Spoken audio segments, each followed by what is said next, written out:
Hi guys, आज के हम इस वीडियो में बात करेंगे कि नोज़ल एंड वोमिटिंग क्या होता है। तो आज सारे हम इस वीडियो में कवर करेंगे नोज़ल एंड वोमिटिंग, जिसमें हम देखेंगे नोज़ल एंड वोमिटिंग क्या होता है, इसका काउज क्या है, इसका साइन एंड सिम्टम्स देखेंगे, ट्रीटमेंट देखेंगे जो कि मेन चीज़ होता है, और लास्ट में देखेंगे कि अगर प्रेगनेंसी में नोज़ल एंड वोमिटिंग होती है तो उस समय में क्या करना चाहिए, क्योंकि आप भी जानते हो कि प्रेगनेंसी में मेडिसिन जो सेफ़ होता है वही दिया जाता है नोज़ल एंड वोमिटिंग के समय। ठीक है, तो चलो शुरू करते हैं, एक एक पॉइंट बाय पॉइंट देखते हैं। तो सबसे पहले देखते हैं, नोज़िया एंड वोमिटिंग का मतलब होता है जी घबराना और वह उल्टी आना। नोज़ल एंड वोमिटिंग का मतलब ही होता है जी घबराना और उल्टी आना। ऐसे कंडीशन को हम नोज़िया एंड वोमिटिंग कहते हैं। इसका कारण होता है इन्फेक्शन या अदर काउजेज की वजह से गैस्ट्रोइंटेस्टाइनल कंटेंट ओरली का बाहर आना। इसका कहने का मतलब है इन्फेक्शन के चलते या अदर काउजेज की वजह से, जैसे में गैस्ट्रोइंटेस्टाइनल कंटेंट ओरली से बाहर आना, यानी कि कोई भी पार्ट है, अरे मतलब कोई भी हमें स्टोमक में मतलब स्टोमक से कोई भी अगर बाहर निकल रहा है पदार्थ, तो उस समय में हम ये उल्टी कर सकते हैं। और एक कंडीशन ऐसा होता है जैसे कि उल्टी नहीं होती है, सिर्फ जीभ में चलाता है, तो उसे नोज़िया कहते हैं, अब वोमिटिंग कहते हैं, जो कि मतलब उल्टी हो जाना। ठीक है, तो इसका कारण देखेंगे हम। और जैसे इनडाइजेशन में भी फूड स्टोमक डाइजेस्ट नहीं हो पाता, इससे बाहर आ जाता है। जैसे कि हम बता रहे थे, जैसे अगर जो कोई भी खाना खा रहा है, इनडाइजेशन हो जाता है फूड स्टोमक में, इनडाइजेशन मतलब डाइजेस्ट नहीं हो पाता है, तो उस समय भी नोज़िया एंड वोमिटिंग होने का चांस रहता है। अब इसका मेन काउजेज देखते हैं। उधर डिफिनेशन की मैंने काउजेज बताया था, डिफिनेशन। अब मेन काउजेज देखते हैं एक एक पॉइंट बाई पॉइंट। तो मेन काउजेज इसका है, पहला काउज है नोज़िया एंड वोमिटिंग, जी घबराना उल्टी होना कई कारणों से हो सकता है। ज़्यादातर देखा गया है नोज़िया एंड वोमिटिंग इनडाइजेशन की वजह से होना, इनडाइजेशन की वजह से होता है। दूसरा है मोशन सिकनेस, जैसे ट्रैवलिंग के दौरान उल्टी आना व जी घबराना। जैसे में पहला होता है जैसे इनडाइजेशन, मतलब खाना जो है उस समय पच नहीं पा रहा है, तो उसके चलते भी वोमिटिंग हो जाती है। और दूसरी होती है जैसे कि आप ट्रेवल कर रहे हो, बस से ट्रेवल कर रहे हो, किसी फोर व्हीलर से ट्रेवल आप कर रहे हो, तो उस समय भी आपका उल्टी आ जाता है। ठीक है, उसको मोशन सिकनेस बोलते हैं। और तीसरा पॉइंट हम देखेंगे, तीसरा पॉइंट है मॉर्निंग सिकनेस। प्रेग्नेंट लेडी को सुबह के समय जी घबराकर उल्टी होते हैं। जैसे कि मैं बता रहा था, मॉर्निंग सिकनेस, मॉर्निंग सिकनेस का मतलब होता है जो लेडीज है वो प्रेग्नेंट है, उसको सुबह सुबह के दौरान वहाँ पे उसको मतलब जी घबराता है और उल्टी होती है, तो उसको मॉर्निंग सिकनेस कहती है। एक तरह से प्रेग्नेंट लेडी जो उल्टी करती है उसको बोलेंगे। ठीक है, और चौथा पॉइंट देखेंगे, कई बार देखा गया है कि दवाओं की वजह से भी नोज़ल वोमिटिंग होती है। जैसे कई बार देखा गया है पेशेंट को, जैसे ओवरडोज ले लेता है, उस समय भी नोज़ल एंड वोमिटिंग होने की चांसेस बढ़ती है। इसके अलावा भी और कारण हो सकते हैं, जैसे कि इन्फेक्शन, इन्फेक्शन है, viral gastroenteritis, gastric irritation, acute gastritis मतलब गैस हो की वजह से भी हो सकती है। ये सारे काउज थे।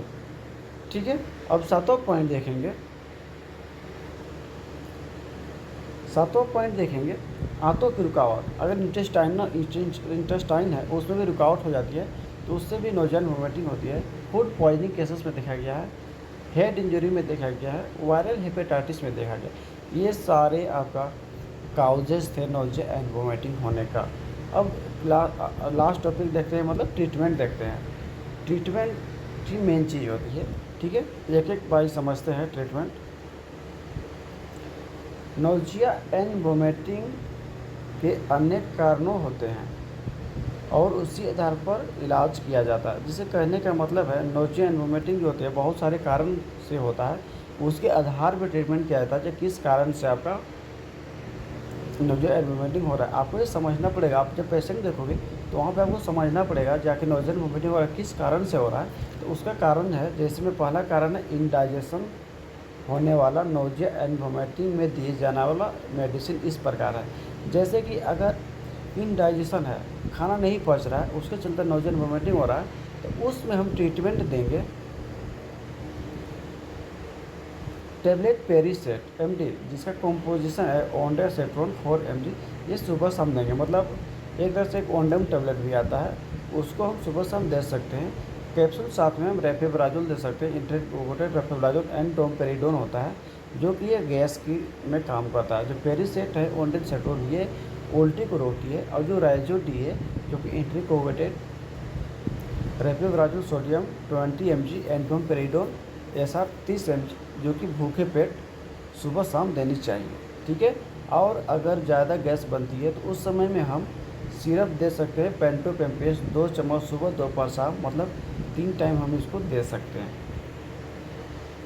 और अगर इससे भी आराम अगर ना मिले, जैसे मैंने टेबलेट दे दिया, अगर इससे भी आराम ना मिले तो इस कंडीशन में हम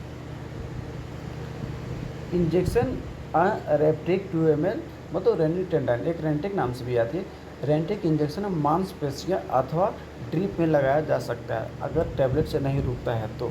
ठीक है। और हम इंजेक्शन साथ में पेरीसेट 2 ml ओंडासेट्रोन सीरामार्क से लगाएंगे।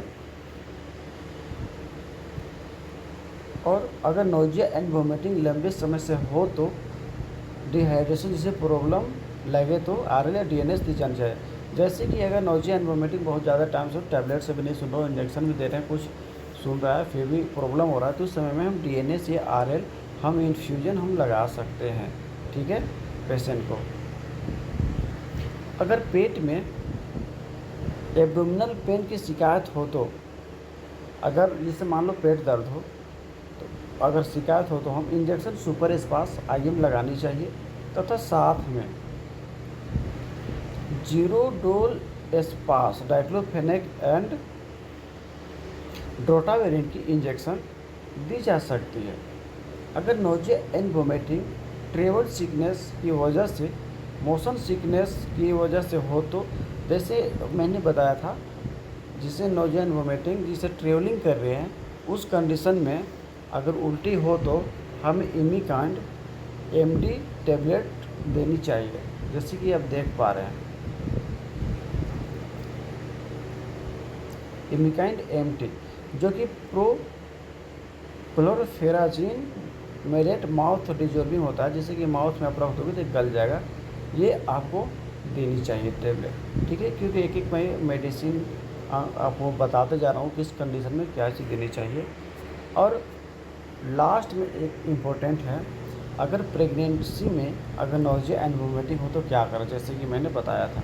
ठीक है। तो एक आता है कैप्सूल प्रेगडॉक्स, जो कि doxycycline succinate and pyridoxine hydrochloric folic acid रहती है, रोज़ाना एक गोली सोते वक्त लेनी चाहिए। ठीक है। ये आपका डॉक्सीनेट नाम से भी एक आती है, आप वो भी दे सकते हैं, जो कि प्रेगडॉक्स है, रोज़ाना एक गोली सोते वक्त लेना चाहिए, लेकिन अधिक ज़रूरत पर सुबह दोपहर शाम ली जा सकती।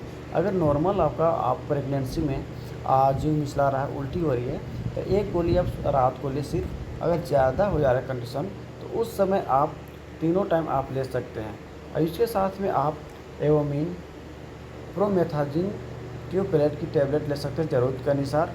अगर इससे भी अगर आराम ना मिले तो इंजेक्शन आता है बायोन plus vitamin B1 B6 B12 2 ml का आती है, जो कि मांसपेशी में रोज़ाना एक इंजेक्शन लगाया जा सकता है। और साथ में हम इंजेक्शन पेरिनोड 2 ml मेटोक्लोप्रामाइड तथा रेंटेक रेनिटेंडिन ज़रूरत के हिसाब से लगाई जा सकती है। ठीक है। ये सारे आपका ट्रीटमेंट है, लेकिन ये सारे मेडिसिन आप बिना डॉक्टर की सलाह से एक भी घर पे यूज़ ना करें। ये सिर्फ वीडियो मेरे नॉलेज के पर्पज़ से बनाया गया है, स्टूडेंट का या डॉक्टर का। तो आप बिना डॉक्टर के सलाह से आपको भी मेडिसिन का उपयोग ना करें, इस्तेमाल ना करें। अगर इस वीडियो को देख के आप मेडिसिन आप लेते हो, अगर कुछ भी होती है तो इसके ज़िम्मेवार आप स्वयं होंगे, वीडियो बनाने वाला नहीं होगा। तो आज की वीडियो में यही आशा करता हूँ ये वीडियो आपको अच्छा लगा होगा। अगर अच्छा लगा हो तो लाइक करें, शेयर करें और सब्सक्राइब करें। Thank you.